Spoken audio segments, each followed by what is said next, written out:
Bienvenidos todos a Palabra de Restauración. Para nosotros es un gran privilegio recibirles en nuestra audición de esta hora. En cualquier continente o en cualquier país donde usted nos sintonice, que el Dios eterno les bendiga a todos. Y una vez más, bienvenidos a Palabra de Restauración. Que provocaron algo en Dios. Para estos tiempos de la historia bíblica, el reino se encontraba dividido en dos: el norte, que era Israel, y el sur, que era Judá. En Israel reinaba Acab, un hombre que dice la Biblia en Primera de Reyes, capítulo 16, versículo 33, que había provocado la ira de Dios. Que hasta ese momento no había hombre o no había rey que hubiese provocado la ira tanto como lo había hecho el rey Acab. Pero ¿por qué Acab había provocado la ira de Dios? Porque se había apartado de sus caminos, porque se había vuelto en contra, le había dado la espalda a Dios, porque se había vuelto corrupto, porque se había vuelto una persona que ya no vivía en integridad, ya no vivía en rectitud, porque era un rey que se había apartado de los caminos de Dios. Era un rey que había hecho alianzas con otras naciones, algo que estaba totalmente prohibido por parte de Dios, porque al hacer alianzas con otras naciones adoptaba para él y para su pueblo otras culturas, otras costumbres, y lo que era peor, caía en idolatría. Y todas estas acciones de Acab llevaron a provocar la ira de Dios. Eso sucedía en Israel. Pero también la Biblia nos habla y nos muestra el ejemplo de Josafat, que era contemporáneo de Acab. Josafat reinaba en el sur, reinaba en Judá. Pero ¿qué hacía Josafat? Josafat fue un hombre recto, un hombre íntegro, un hombre que siempre anduvo en los caminos de Dios. Era un hombre que no se corrompió en el pecado, sino que siempre vivió en rectitud bajo los lineamientos y la ley de nuestro Señor. Dice la Biblia, o nos muestra muchos teólogos y muchos historiadores, de que Josafat provocó muchísima bendición de parte de Dios. De hecho, el reino de Judá experimentó 3 grandes avivamientos, y uno de esos grandes avivamientos se dio en el período de Josafat. Ahora yo les hago una pregunta a cada uno de ustedes: ¿cuántos quisiéramos ser como Josafat y provocar la bendición de Dios para nuestras vidas? ¿Cuántos quisiéramos? Yo estoy seguro que todos quisiéramos provocar esa bendición, recibir esa bendición, recibir esa cobertura, esa protección y ese favor de Dios, tanto como lo hacía Josafat. Entonces veamos qué hizo Josafat. En esta tarde veremos 3 puntos importantes, o 3 cosas importantes que Josafat hizo para provocar esa bendición. Y lo acabamos de leer en el versículo 3.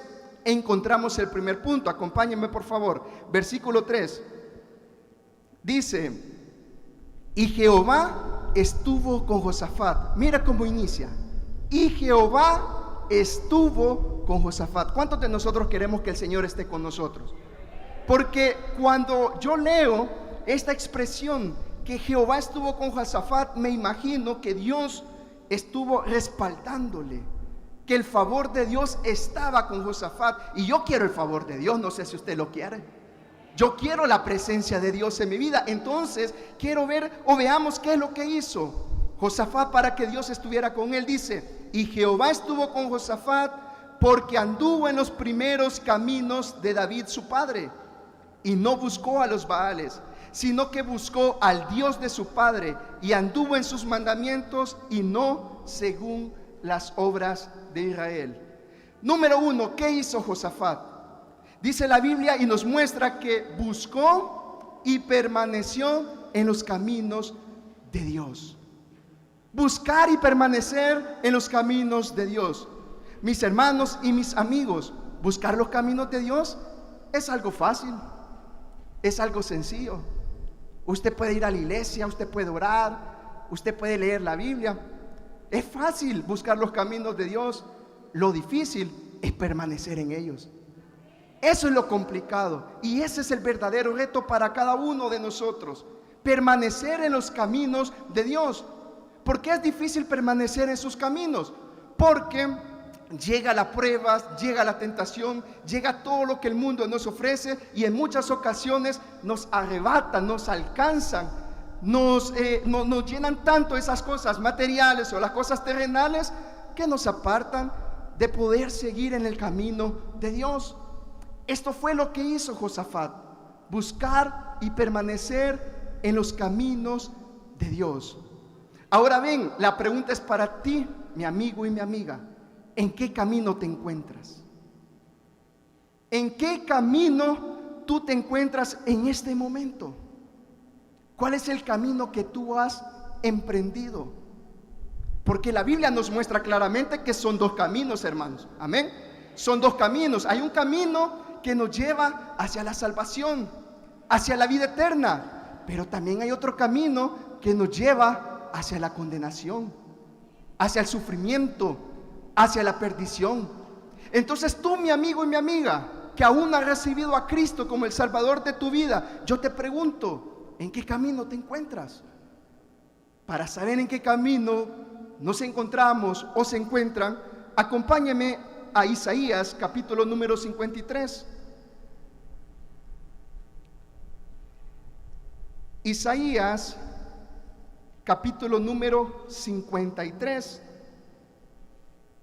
Y vamos a conocer la condición del hombre, lo que el hombre hace o lo que el ser humano hace respecto a los caminos de Dios. ¿Lo tenemos, hermanos? Isaías 53:6 dice: todos nosotros nos descarriamos como ovejas, cada cual se apartó por su camino. Nos vamos a quedar hasta ahí. El profeta Isaías nos dice de que todos nosotros nos descarriamos como ovejas. ¿Cuáles son las características de una oveja? Una oveja es un animal indefenso, es un animal dócil, es un animal inocente. Pero dice la Biblia a través del profeta Isaías de que nos descarriamos como ovejas. ¿Por qué se descarrían las ovejas? Las ovejas se descarrían porque andan en busca, entre comillas, de un mejor pasto del cual poder alimentarse. El Señor dice en su palabra: mis ovejas oyen mi voz y me siguen. Perfecto, ahí nos mantenemos en un rebaño, pero hay ovejas que se apartan, como dice el profeta Isaías. Nos descarriamos, cada cual se aparta para su camino. ¿Por qué? Porque andan buscando un mejor alimento, andan buscando un mejor pasto del cual poder satisfacer sus necesidades carnales, sus deseos carnales. Lo mismo pasa con el ser humano. ¿Por qué? Porque el ser humano, Dios ha venido a morir por cada uno de nosotros, pero nosotros, los seres humanos, en muchas ocasiones nos apartamos de los caminos de Dios. ¿Por qué? Porque andamos buscando satisfacer nuestras necesidades carnales, nuestros deseos carnales. Ahora bien, la oveja busca ese mejor pasto. Lo que no sabe la oveja es que si se aparta del rebaño, si se aparta de los caminos del buen pastor, allá afuera hay animales salvajes, hay leones rugientes, hay lobos feroces que quieren devorarse a la oveja. Y cuando la oveja se aparta, busca el mejor pasto, pero lo que le espera es la muerte final. Lo mismo pasa con el ser humano. ¿Por qué? Porque se aparta. En lugar de buscar vivir en integridad, en lugar de buscar vivir bajo la santidad, va y busca los placeres carnales, va y busca lo que el mundo le está ofreciendo, porque el mundo le ofrece, entre comillas, diversión, placer, le ofrece riqueza, le ofrece lujos. Pero ¿a precio de qué te ofrece eso, mi amigo? El enemigo dice que ha venido para matar, robar y destruir, pero Jesucristo ha venido a dar vida y vida en abundancia. Mi amigo, si tú has escogido los caminos del mundo, es hora que te arrepientas y regreses al camino del Señor. Amén. Mi amigo, debes darte cuenta del peligro que corres si sigues en ese camino, porque es una condenación eterna, es un sufrimiento eterno. Y el Señor esta hermosa tarde te dice: date cuenta que vas por el camino equivocado. Date cuenta de que te has descarrilado pensando que es el mejor camino para ti. Pero Jesucristo dice: yo he venido a darte vida, yo he venido a quitarte ese vendaje que tienes en tus ojos, para que busques el camino verdadero, el camino que nos lleva hacia la patria celestial, iglesia. Todos somos como ovejas descarriadas, cada cual se apartó de su camino. También dice el libro de Proverbios, capítulo 14, versículo número 12, dice: hay caminos que al hombre le parecen rectos, pero su fin es camino de muerte. Hay caminos que al hombre le parecen rectos, pero su fin es camino de muerte. Ahora bien, si nosotros combinamos estos dos versículos, por un lado Isaías nos dice que somos como ovejas descarriadas, cada cual se aparta de su camino. Aquí el proverbio nos dice de que esos caminos que nosotros hemos escogido nos parecen rectos, nos parecen los mejores, nos parecen los más convenientes para nuestra vida. ¿Por qué? Porque en ese camino podríamos lograr satisfacer nuestros deseos carnales. Queremos encontrar el éxito, queremos encontrar la fama, queremos encontrar riquezas, y en ese camino lo podemos encontrar, pero ¿a precio de qué? De la condenación de nuestra alma. A condenación de nuestra alma. También dice la Biblia que cada uno de nosotros somos necios en nuestra propia sabiduría. Somos necios en nuestra propia sabiduría. Así que, mi amigo, tú que estás en esta hora, en este lugar, Dios lo ha permitido para que te des cuenta que ese camino que llevas es camino de muerte, es camino de perdición. Pero te traigo una buena noticia: el Señor también dice en su palabra que Jesús es el camino, la verdad y la vida, y nadie viene al Padre si no es por Él. Y si tú en esta noche le entregas tu vida a Jesús, le abres las puertas de su corazón, Él va a entrar en tu vida y te va a salvar de esa condenación eterna. Amén, iglesia. Cristo lo ha prometido y Él lo hará. Bendito sea Dios. Jesús, y solamente Jesús, es el camino que nos lleva hacia la salvación. Josafat lo dice en el versículo número 3. Volvamos a Segunda de Crónicas, lo dice. En el versículo 3 dice: y Jehová estuvo con Josafat porque anduvo en los primeros caminos de David su padre, y no buscó a los Baales, sino que buscó al Dios de su padre, y anduvo en sus mandamientos. Pero mire lo que dice: y no según las obras de Israel. Ustedes se recuerdan lo que estaba pasando en Israel con Acab, que se habían corrompido por el pecado, que estaban viviendo bajo una inmoralidad tremenda. Le habían dado la espalda completamente a Dios. Entonces Josafat dijo, se dio cuenta de lo que estaban haciendo en Israel, pero dijo Josafat: yo quiero bendición para mi vida, yo quiero el respaldo de Dios para mi vida, por lo tanto yo no me voy a corromper, ni voy a corromper a mi nación. Yo voy a empezar a buscar y a permanecer en los caminos de Dios. ¿Sabes tú, mi amigo, por qué muchas veces vienes a la iglesia? Dios toca tu corazón a través del mensaje, pero nunca le abres la puerta, nunca das el paso y le pides perdón a Jesús. ¿Sabes por qué sucede? Porque actúas al contrario a lo que hacía Josafat. Porque vivimos en un mundo oscuro, vivimos en un mundo lleno de tinieblas. Vivimos en un mundo donde al salir de la calle nos damos cuenta que nuestros vecinos se están peleando, se están ultrajando. En la esquina de la cuadra vemos que alguien está asesinando a alguien, o que alguien está robando, asaltando a una persona. Encendemos la televisión y lo que nos tiran son perversiones, nos tiran o nos inducen a irnos al pecado. Y muchos amigos no aceptan a Cristo como el Salvador de su vida. ¿Sabe por qué? Porque en su casa le pueden criticar, porque en su casa nadie es cristiano, todos practican el pecado, todos andan en el mundo.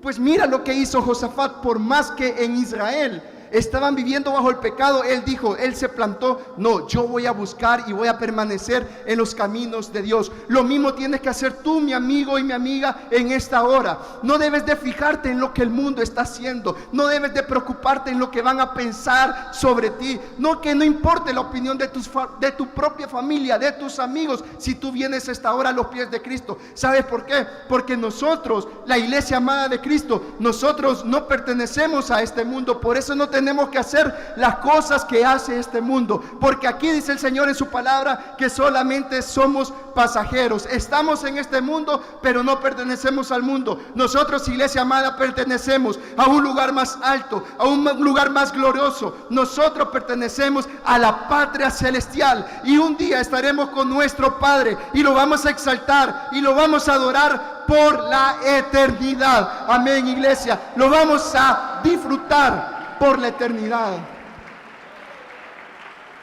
Y tú, mi amigo, no te puedes privar de eso. Tú no te puedes seguir, no puedes continuar en ese camino. ¿Por qué? Porque es camino de muerte y una condenación eterna. ¿Qué quieres provocar, mi amigo y mi amiga, de parte del Señor? ¿Quieres provocar la bendición? ¿Quieres provocar agrado? ¿Quieres provocar la gracia y la misericordia del Señor? Es momento que te plantes y digas, yo ya no continúo por ese camino. Me doy media vuelta y empiezo a buscar al Señor. Amén. ¿Qué hizo Josafat para recibir bendición? Número 1, dijimos, buscar y permanecer en los caminos de Dios. Número 2, ¿qué más hizo Josafat? Nos vamos al versículo número 6. Versículo número 6. Ahí encontramos la segunda acción o la segunda decisión que tomó Josafat. Dice, y se animó su corazón en los caminos de Jehová, y quitó los lugares altos y las imágenes de acera de en medio de Judá. Quitó los lugares altos y las imágenes de acera de en medio de Judá. Número 2, ¿qué hizo Josafat para provocar la bendición en Dios? Quitó toda la idolatría que había en medio de Judá. Quitó toda la idolatría, destruyó todas las imágenes de acera que había en medio de Judá. Por un lado teníamos a Acab, que por mezclarse con otras culturas y otras costumbres había adoptado la idolatría y hacía muchas imágenes de acera, y por eso abominó tanto al Señor que provocó la ira de parte de él. Pero Josafat dijo, yo no lo voy a hacer. Yo voy a destruir con todas esas imágenes de acera. Yo voy a terminar con la idolatría de en medio del pueblo. Ahora bien, ¿qué es la idolatría? La idolatría es la adoración de dioses falsos que puede o no incluir la creación de imágenes. ¿Qué es la idolatría? Es la adoración de dioses falsos, de dioses que han sido creadas por manos de hombres, de muñecos de barro, de acera, de oro, de plata, de bronce, que han sido creados por el ser humano. Pero yo les pregunto, ¿tienen vida o no tienen vida? ¿Escuchan o no escuchan? ¿Hacen obras o no hacen obras? No lo hacen. ¿Por qué? Porque son dioses con D minúsculas y dioses falsos. Eso es lo que hizo Josafat. Quitó toda la idolatría que había en medio de Judá. Ahora bien, hay dos tipos de idolatría: la idolatría antigua y la idolatría moderna. La idolatría antigua son esas imágenes que hacían, esos muñecos, esos animales, esas figuras que hacían y que las adoraban, y que lastimosamente en algunas religiones todavía la utilizan, todavía caen en ese error, en ese pecado. Pero en los tiempos antiguos, dice los estudiosos y los teólogos, que la idolatría para la ley mosaica era el pecado más repugnante, y la persona idólatra, la persona que caía en idolatría, era apedreada hasta causarle la muerte. ¿Por qué? Porque era repugnante para la ley mosaica y repugnante para nuestro Dios. Esa es la idolatría. Y de verdad espero que aquí ninguno de nosotros, de los que están ahí sentaditos o los que estamos en este lugar, caigamos en este pecado. No es posible, no. Y si de verdad hay alguna persona que todavía tiene sus imágenes en su cuadro, o sea, algún amigo, alguna amiga, y se inclina y se postra delante de esa imagen, pues que el Señor le reprenda, y esta noche que el Señor toque su vida y su corazón, porque el único merecedor de toda adoración es nuestro Padre Celestial.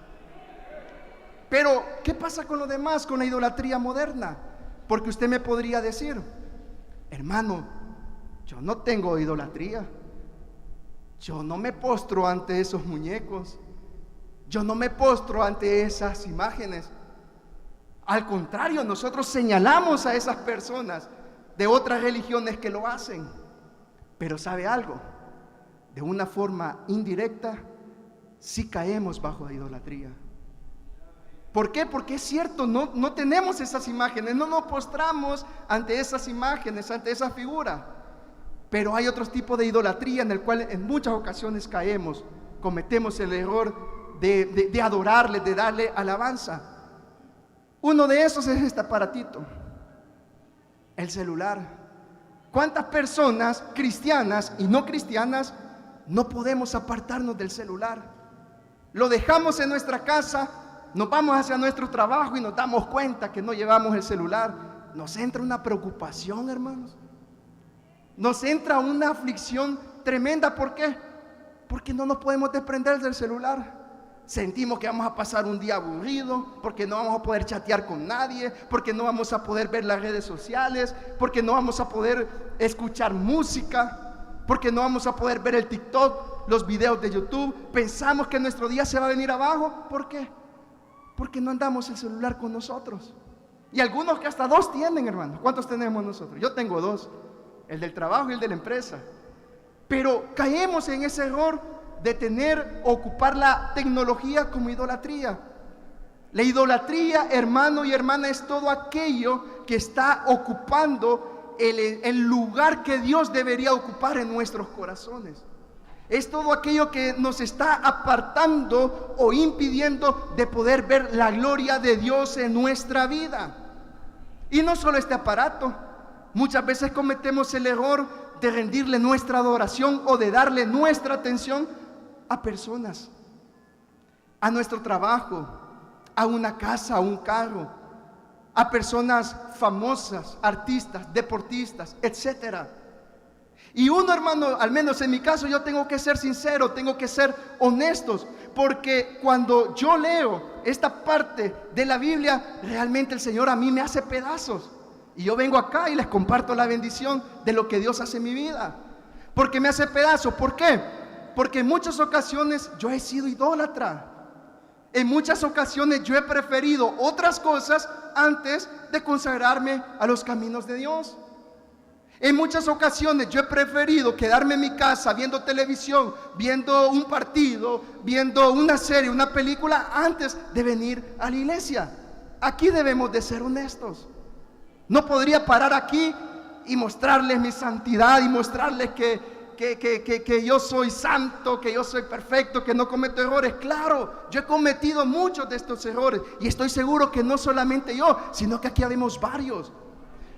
Ahora bien, el error no es caer en esto, el error es no querer reconocerlo. Si usted lo reconoce, que en muchas ocasiones su trabajo, su pareja, una persona ocupa el lugar que Dios debería ocupar en su corazón, entonces usted está cayendo en idolatría. Usted está cayendo en este pecado tan grande que es repugnante delante de Dios. Mi amigo y mi amiga, ¿por qué tú no logras ver la gloria de Dios, ni la gracia, ni el perdón de Dios en tu vida? ¿Sabes por qué no lo haces? Porque en tu corazón hay un pecado al cual tú le estás dando demasiada importancia, demasiada atención, y es ese pecado que está ocupando el primer lugar en tu vida. Y eso te imposibilita que tú puedas ver la gracia de Dios. Eso imposibilita que tú puedas alcanzar misericordia de parte de Dios. ¿Por qué? Porque hay un ídolo en tu vida, porque hay un ídolo en tu corazón. Pero en esta hermosa hora el Señor te dice que tú debes de amar al Señor con toda tu mente, con toda tu alma, con todo tu corazón y con todas tus fuerzas. Que Él debería de ser siempre la prioridad de nuestra vida, debería de ser siempre la prioridad en nuestro corazón. Muchas veces idolatramos el trabajo. ¿Por qué? Porque queremos esforzarnos para lograr comprar nuestras cosas, y por eso ya no nos congregamos, y por eso ya no buscamos del Señor. Pero el Señor dice en su palabra: buscad primeramente el reino de Dios y su justicia, y todas las demás cosas os serán añadidas. Todas las demás cosas os serán añadidas. Pero si Dios es la prioridad en nuestro corazón. Amén. Nosotros le rendimos mucho culto, mucha admiración a muchas personas, cuando nos deberíamos de dar cuenta que el único que merece toda gloria, toda honra, toda alabanza y toda adoración es Cristo Jesús, el Rey de Reyes y el Señor de los Señores. ¿Por qué? Porque Él fue quien dio su vida por amor a nosotros. Porque fue Él quien fue a la cruz del Calvario a morir en ese madero por nuestras culpas, por nuestras rebeliones y por nuestras desobediencias. Solo ante Él deberíamos de postrarnos, solo ante Él deberíamos de rendirnos. Josafat lo entendió y dijo: voy a quitar todas las imágenes de acera. Y fue lo que hizo. Así que número uno, ¿qué hizo Josafat para provocar la bendición de Dios? Buscó a Dios y permaneció en sus caminos. Número dos, quitó toda la idolatría que había en medio de Judá. Mi amigo y mi amiga, en esta hora tú tienes que quitar también toda idolatría que hay en tu corazón. Amén, iglesia. Número 3, ¿qué más hizo Josafat? Versículo número 7. Dice el versículo número 7: al tercer año de su reinado envió sus príncipes Benjail, Abdías, Zacarías, Natanael y Micaías, para que enseñasen en las ciudades, y con ellos a los levitas Semaías, Netanías, Zebadías, Asael, Semiramot, Jonatán, Adonías, Tobías y Tobadonías, y con ellos a los sacerdotes Eliasama y Jorán. Pero mire lo que dice el versículo número 9: y enseñaron en Judá, teniendo consigo el libro de la ley de Jehová, y recorrieron todas las ciudades de Judá, enseñando al pueblo. Número 3, ¿qué más hizo Josafat? Puso la palabra de Dios como prominencia. Puso la palabra de Dios como prioridad en su vida.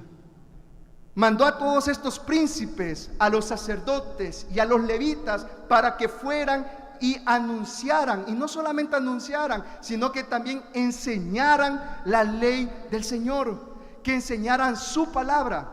Porque sabe algo, Dios les había dejado de que todas esas maravillas, todos esos milagros fueran trasladados de generación en generación. ¿Para qué? Para que las futuras generaciones también conocieran al Dios de Israel, también conocieran al Dios que había prometido a sus padres la tierra de Canaán, también conocieran al Dios que había hecho prodigios, que los había salvado de la esclavitud de Egipto. Y es lo que Dios les había delegado, que su palabra fuera anunciada de generación en generación. Sin embargo, ellos rompieron con ese pacto. Ellos no cumplieron con ese objetivo que Dios les había dejado. Pero Josafat, al darse cuenta que para provocar la bendición de Dios era necesario enseñar la palabra, él lo hizo y mandó a sus ejércitos, mandó a sus príncipes, mandó a los levitas para que fuesen y enseñaran la palabra de Dios. Y es que mi hermano y mi amigo, nos debemos de dar cuenta que este libro hermoso, su palabra, es lámpara a nuestros pies, que ilumbrera nuestro camino, que ilumina nuestro camino. Si nosotros en realidad queremos provocar algo formidable de parte de Dios, debemos de estudiar este libro hermoso. ¿Qué dice la Biblia acerca de ellos? Vámonos a Josué capítulo número 1. ¿Cuántos aquí queremos ser prósperos? ¿Cuántos aquí queremos alcanzar bendición? Pues mire lo que dice Josué capítulo número 1. El versículo 9, si decimos Josué 1:9, ahí todo lo sabemos de memoria. Pero ¿qué dice el 8? Dice: nunca se apartará de tu boca este libro de la ley, sino que de día y de noche meditarás en él, para que guardes y hagas conforme a todo lo que en él está escrito, porque entonces harás prosperar tu camino y todo te saldrá bien. ¿Qué dice? Meditarás en él de día y de noche. Y muchos de nosotros no lo hacemos en ningún momento del día. No lo hacemos. ¿Por qué? Porque llegamos demasiado cansados a nuestras casas y solo queremos llegar a cenar, a medio orar y a dormir. No tenemos el tiempo suficiente, pero sí tenemos el tiempo para meternos a las redes sociales.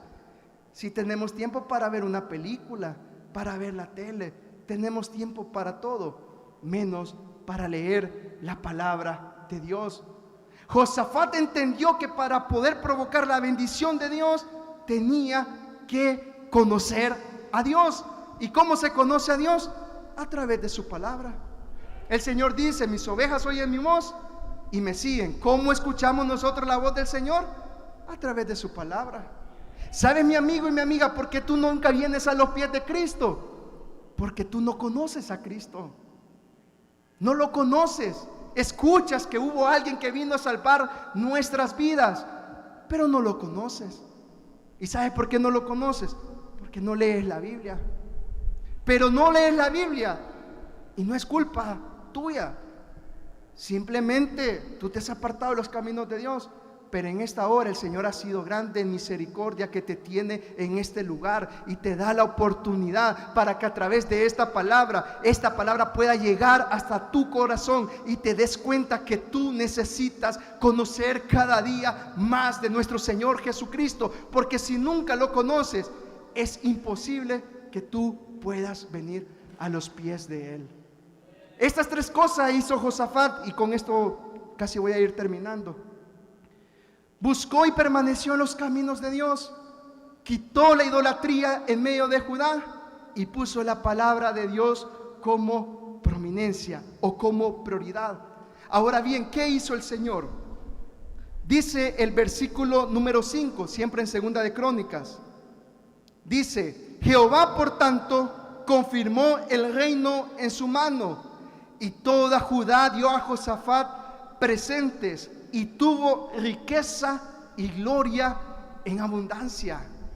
Tuvo riquezas y gloria en abundancia. ¿Todo por qué? Por buscar los caminos del Señor, por quitar la idolatría de medio de su pueblo, por poner la palabra de Dios como prioridad en su vida. Tuvo riquezas y gloria en abundancia. No la riqueza y la gloria que ofrece el mundo, porque eso es perecedero. Un día la tienes y al siguiente te la pueden quitar, la puedes perder, sino que riqueza y gloria que solamente nos da nuestro Padre Celestial a cada uno de los que le buscamos. Le dio riqueza y gloria en abundancia. Pero ¿qué más? Versículo número 10. Dice: y cayó el pavor de Jehová sobre todos los reinos de la tierra que estaban alrededor de Judá, y no osaron hacer guerra contra Josafat. Dice el versículo 11: y traían de los filisteos presentes a Josafat y tributos de plata. Los árabes también le trajeron ganados, 7,700 carneros y 7,700 machos cabríos. Dice que cayó el pavor a las demás naciones. Osaron de hacer guerra. ¿Ustedes saben quiénes eran los árabes? ¿Sabe quiénes eran los filisteos? Eran los principales enemigos del pueblo de Dios, que siempre han intentado eliminarlos del mapa. Pero ¿qué hacían? En lugar de buscar atentar contra ellos, hacer guerra contra ellos, ¿qué hicieron? Traían presentes, traían regalos para Josafat. ¿Para qué? Para mantener la paz, para mantener la tranquilidad. ¿Por qué? Porque Josafat contaba con la presencia y la protección divina de nuestro Señor. Mi amigo y mi amiga, en esta hora tú pasas distintos problemas, pasas distintas dificultades, pero si tú en esta hora le entregas tu vida a Jesús, Él te va a brindar de su presencia, Él te va a brindar de su cobertura, Él te va a brindar de su respaldo. Y por más que el enemigo intente hacer algo en contra de ti, no va a poder. ¿Y sabes por qué no va a poder? No por tu fortaleza, no por tus capacidades, sino porque delante de nosotros está Jehová de los ejércitos, guardando cada una de nuestras vidas. Y por más que el enemigo intente hacer algo en contra de nosotros, no va a poder. Porque si Dios está con nosotros, ¿quién contra nosotros, amada iglesia? Amén. Dios es nuestro refugio, Él es nuestro cuidador, Él es nuestro protector. Amén, gloria a Dios. Esto es lo que Dios te ofrece, mi amigo y mi amiga. Esto es lo que Dios te ofrece. Al principio lo decía, el mundo te puede ofrecer, entre comillas, lo mejor. Que seas feliz, que seas próspero, que te diviertas, que tengas placeres. Eso es lo que el mundo te ofrece, pero a precio de la condenación de tu alma. Si tú sigues en ese camino en el cual estás en este momento, lo único que vas a hacer es provocar la ira de Dios, como lo hizo Acab. Lo único que vas a provocar es estar en el juicio final, recibir los castigos y los juicios finales. Y te aseguro que tú no quieres estar en ese lugar. ¿Cuántos de aquí quieren recibir los castigos y los juicios de Dios? Nadie, ¿verdad? Nadie. Mi amigo, yo estoy seguro que tú tampoco lo quieres recibir. Pero si sigues en ese camino, es lo que vas a provocar para tu vida. Mejor ven en esta hora a los pies de Cristo. Mejor ábrele las puertas de tu corazón y te aseguro que vas a provocar la misericordia y la gracia de Dios, como la que hemos alcanzado nosotros, iglesia. Esa gracia, esa misericordia, ese favor, ese respaldo la vas a tener en tu vida. Y no te estoy hablando aquí de que tus problemas van a ser resueltos, de que tu vida va a ser fácil. Sería un mentiroso si te lo digo. Tú vas a también tener esas pruebas en los caminos de Dios. Tú vas a también tener esas dificultades, esos momentos oscuros o esos momentos amargos. Lo que sí te prometo es que Dios va a estar en medio de esos problemas, en que Dios no te va a desamparar, porque Él ha prometido estar con nosotros hasta el último de los días. Eso es lo que el Señor te ofrece. Eso es lo que tú puedes provocar